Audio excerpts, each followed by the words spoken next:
अस्सलामुअलैकुम जी फ्रेंड्स। आज का जो हमारा टॉपिक है वो है Laplace equation in three dimension.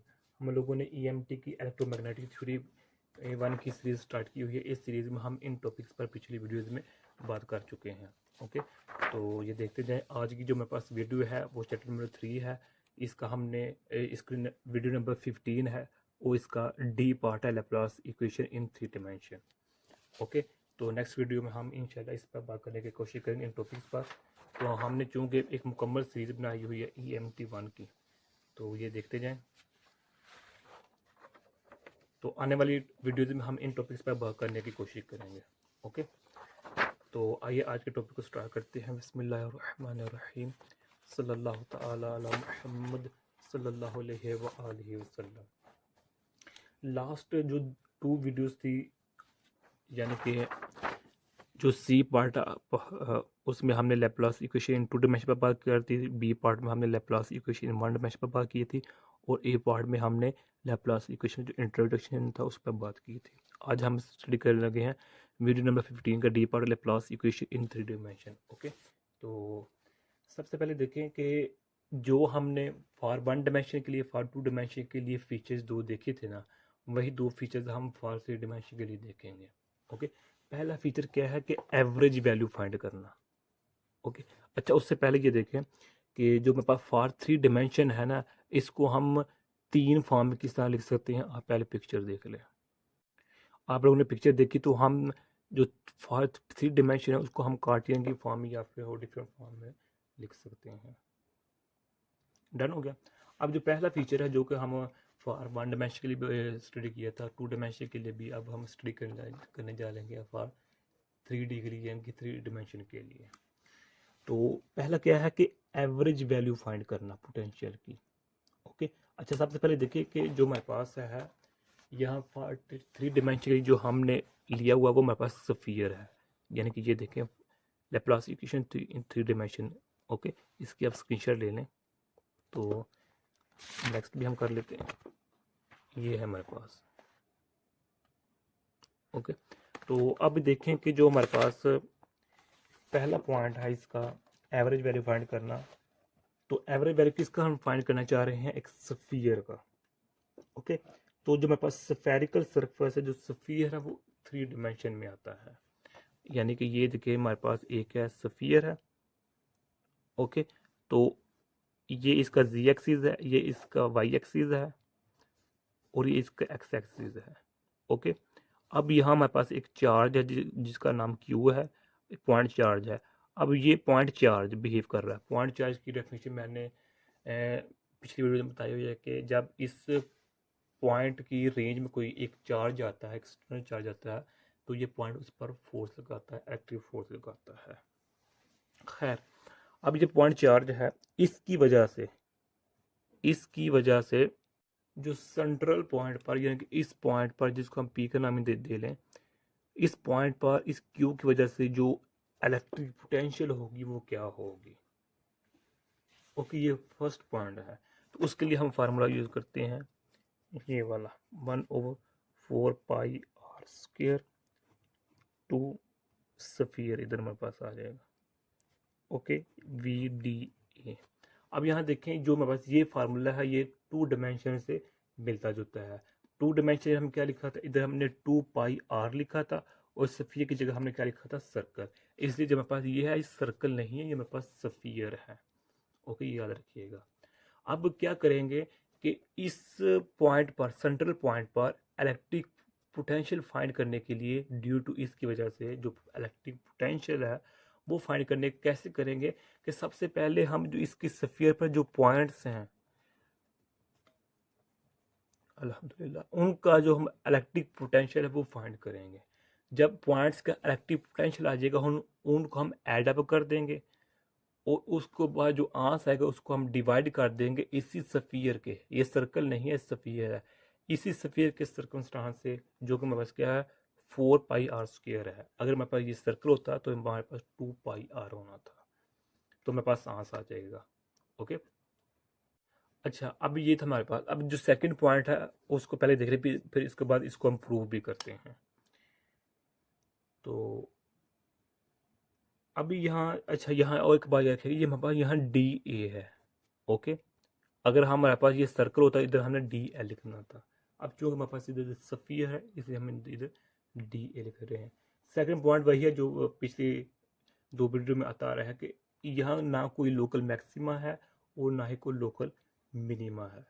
Okay, इसलिए जो हमारे पास एक्सट्रीम वैल्यूज होती हैं वो सिर्फ एग्जिस्ट करती हैं बाउंड्रीज पर।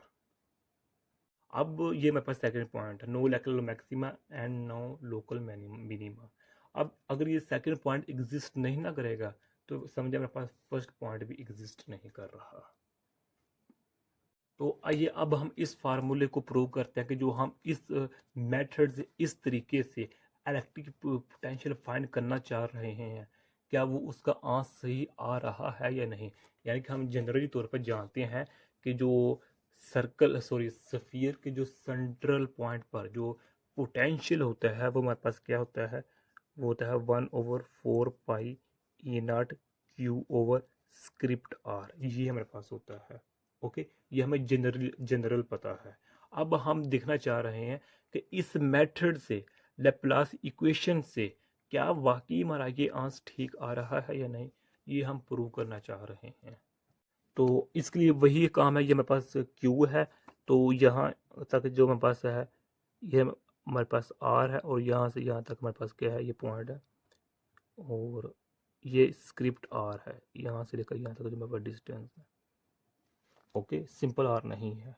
और ये जी एक्सिस है, ये वाई एक्सिस है और ये मेरे पास एक्स एक्सिस है और यहाँ हमारे पास जो एंगल है वो हमारे पास थीटा है। अब चूंकि जिस तरह हमने पहले बात की है कि अगर हमें सेंट्रल पॉइंट पर पोटेंशियल निकालना है तो उसके लिए पहले क्या करना पड़ेगा, सफ़ियर के हर पॉइंट पर हम क्या निकालेंगे, पोटेंशियल निकाले, उसको हम फिर एड अप कर देंगे। यानी कि अब हम क्या करेंगे, एक पॉइंट का हम पोटेंशियल निकालेंगे उसको फिर हम इंटीग्रेट कर देंगे। इंटीग्रेट करने के बाद जो आंसर आएगा उसको हम डिवाइड कर देंगे तो मेरे पास आंसर ये वाला आ जाएगा। अगर ये आ गया तो हम समझेंगे कि लैप्लास इक्वेशन के ज़रिए में हमारे पास जो आंसर आ रहा है वो वाकई सही है या नहीं। ओके, अब ये फार्मूला है, ये मेरे पास क्या है, फार्मूला है। अब इस फार्मूले को इधर इसको हम एम का नाम देते हैं, मेरे पास ये इक्वेशन नंबर एम है। ओके, अब इसमें हम क्या क्या क्या चाहिए इसमें और इसमें तो हमने ऐड करना है, यानी कि जो मेरे पास इस पॉइंट का ये पॉइंट है, इस पॉइंट का जो मेरे पास पोटेंशियल है वो मेरे पास क्या है 1/4 pi E0 q over script r. Okay, पहले हम इस सिंगल पॉइंट का देखेंगे फिर उनको हम इंटीग्रेट करेंगे। अब इस सिंगल में देखें कि मेरे पास ये तो कांस्टेंट है ना, ये वाले क्यू भी मेरे पास कांस्टेंट। अब मेरे पास स्क्रिप्ट आर की बात है। अब जो मेरे पास ये स्क्रिप्ट आर है ना, इसकी जो वैल्यू है वो हमारे पास होगी z² plus r² -2 cos theta. ये तो इधर भी मेरे पास स्क्वायर आ जाएगा।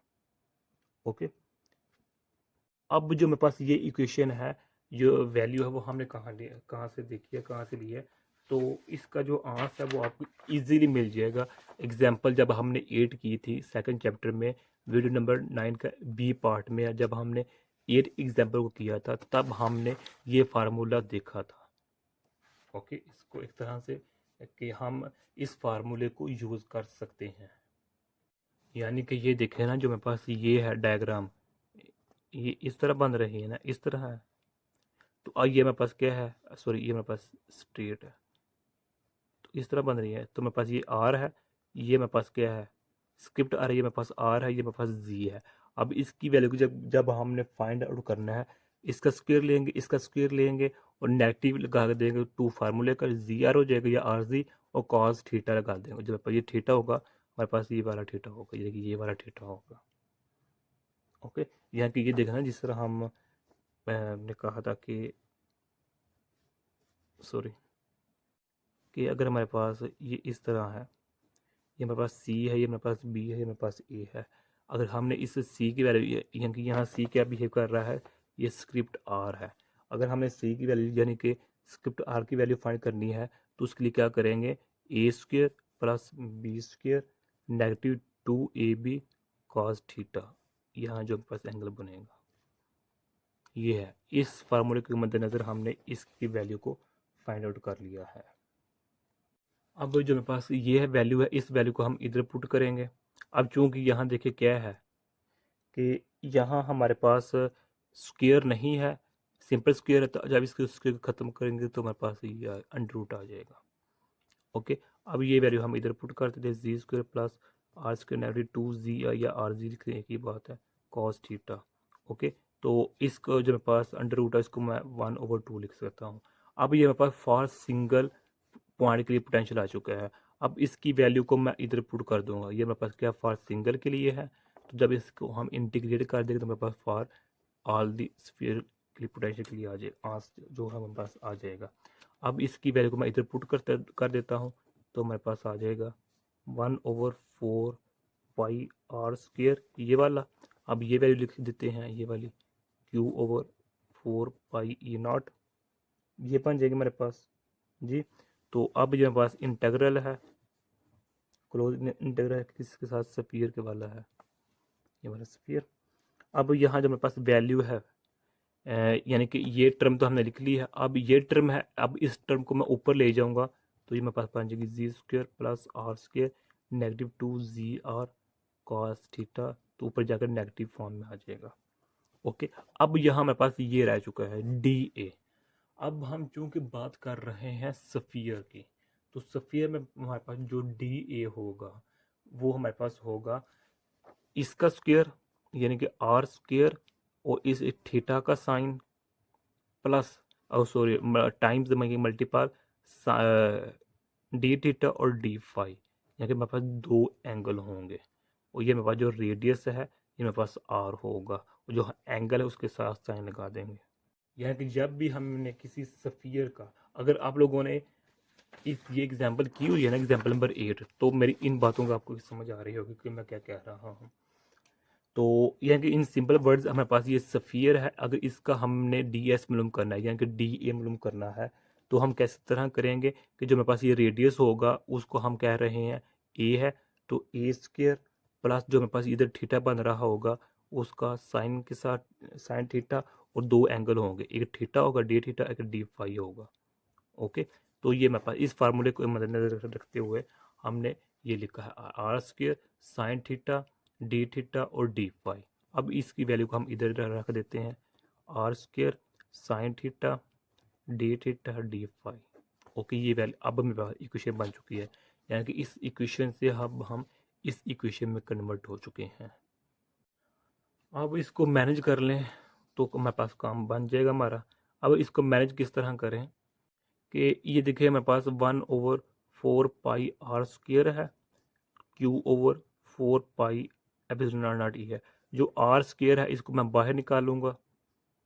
ओके, तो अब जो मेरे पास ये डी फाई है ना, यानी कि जो मेरे पास होगा डी फाई वो फार स्फीयर के लिए वो मेरे पास उसका आंसर होता है 2 पाई, तो ये 2 पाई भी मैं बाहर निकाल लूँगा।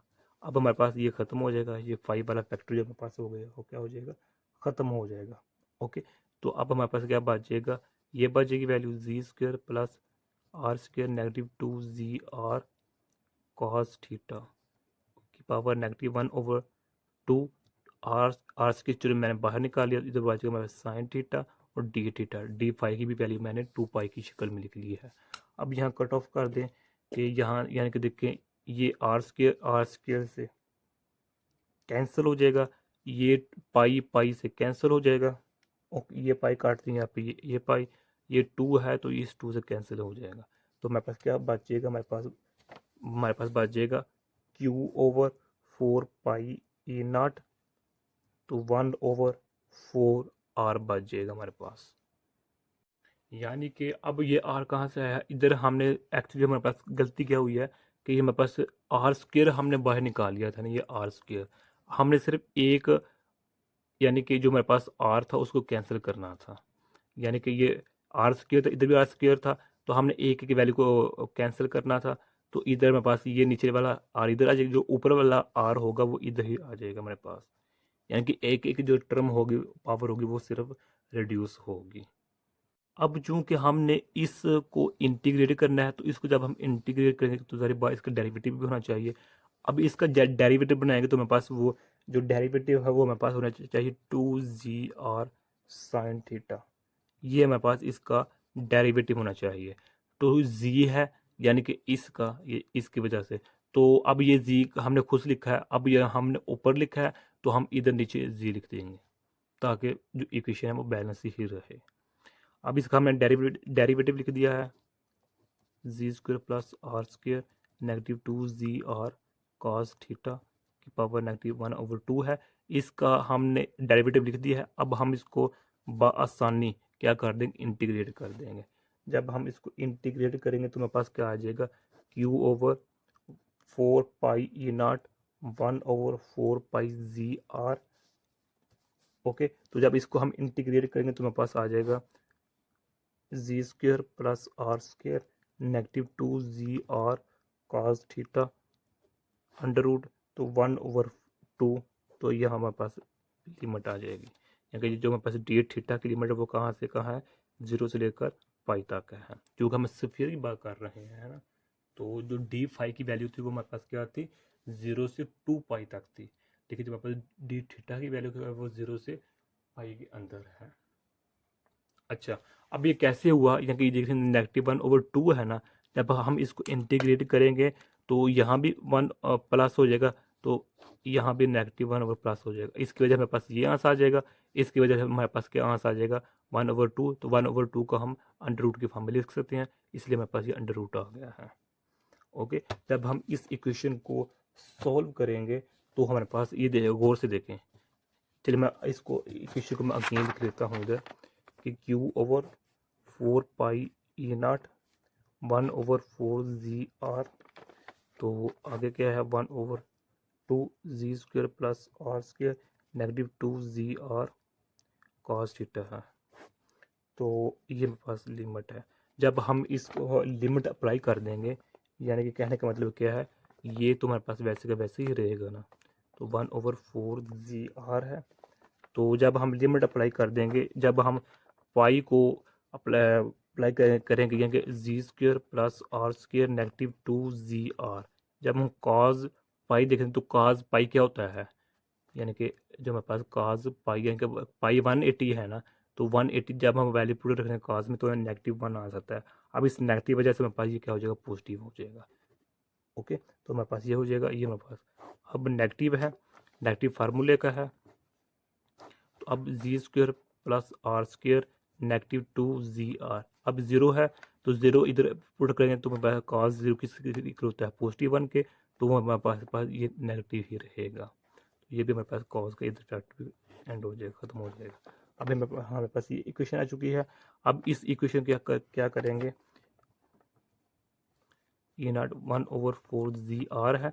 तो इस इक्वेशन को ये देखिए मेरे पास वो इक्वेशन बन रही है, ए का square sorry a plus B का square is equal to a square plus b square plus 2ab। ये इक्वेशन फार्मूला इधर अप्लाई हो रहा है, ए का स्क्वायर प्लस बी का स्क्वायर प्लस 2ab। तो इसको हम G square plus G plus G R इसकी फॉर्म में लिख सकते हैं। सिमिलरली इस इक्वेशन को भी हम जी नेगेटिव आर की फॉर्म में लिख सकते हैं। ओके, अब ये मेरे पास वैसे का वैसे ही रहेगा, 1/4 जी आर है, तो ये इससे कैंसिल हो जाएगा। तो मेरे पास क्या बच जाएगा, G plus R negative G negative R, ये बच जाएगा। तो जब इसको हम सोल्व करेंगे तो मेरे पास क्या आ जाएगा, 1/4 जी आर है, तो G plus R negative G plus R, तो यहाँ कैंसिल हो जाएगा हमारे पास, ये इससे कैंसिल, तो हमारे पास क्या बच जाएगा, 4E0 1/4 जी आर। तो यहाँ 2r बन गया। अब ये r से कैंसिल हो जाएगा, ये इस 2 से 2 आ जाएगा। तो मेरे पास क्या आंसर आ जाएगा, 1/4 पाई E0 जी, और हमारे पास इधर 2 भी आएगा। अब यहाँ हमें ये 2 तंग कर रहा है, डेरिवेशन गलत हुई है, कहाँ हुई है। अच्छा ये देखें, ये कहाँ गया अल्लाह के बंदो, जो 1/2 है तो ये ऊपर जाकर क्या हो जाएगा, ये 2 मल्टीपल हो जाएगा। अब ये 2 से क्या हो जाएगा, डिवाइड कट ऑफ कर देंगे, हमारे पास नीचे 1/2 आ जाएगा, तो यहाँ 2 आता जाएगा। ओके, यहाँ भी 2, यहाँ भी 2, तो ये 2 से कैंसिल, तो मेरे पास ये टर्म बच जाएगी, यानी कि क्या बच जाएगी, Q/4 पाई E0 जी, ये मेरे पास इक्वेशन बच जाएगी। ओके, तो इसको हम 1/4 4 पाई ई नॉट क्यू ओवर जी। तो यही तो हम फाइंड करना चाह रहे थे, प्रूव करना चाह रहे थे। ओके, यानी कि ये देखें ये वाला। ओके, ये यही हम फाइंड करना चाह रहे हैं। अब जब हमारे पास जी है, जी को अब को कर रहे स्क्रिप्ट आर के। ओके, तो यही आज का हमारे तरफ से टॉपिक था। अगर आप लोगों ने अभी तक हमारा चैनल पाक एमन अकेडमी इसको सब्सक्राइब नहीं किया तो प्लीज़ सब्सक्राइब कर दें। जज़ाकल्लाह खैर, अपनी दुआ में याद रखिएगा। अस्सलामु अलैकुम वरहमतुल्लाहि वबरकातुहू।